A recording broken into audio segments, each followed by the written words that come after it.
Frank Talks. Yung mga OFW yan, kung, yan nakaka-receive man kayo ng mga ano, 'di ba, normal sa atin yung mga nangangamusta para may mangutang.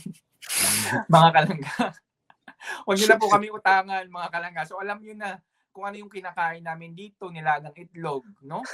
Tapos so yung mga Yung mangangamusta may lang yan shoyo. mga kalangga, kasi ang dami ko Okay. talaga Frank, ang dami ko nung nag-start ako mag-reel, ang daming Hmm, nangangamusta sa'kin. Sabi ko po, oo. wala pa po akong kinikita, sabi ko September pa po ako kikita. So 'pag nangangamusta Mm, po kayo sa OFW, sana naman po ay mangamusta kayo para dahil talaga kayo ay concerned. So para hindi yes. talaga mangutang. Then kami rin po Mm. talaga dito kahit nasa Japan, may binabayaran din talaga. At again, ang gobyerno po, sa gobyerno kami, napakalaki ang responsibility. Siguro yung pera talaga namin, mga minimum yan.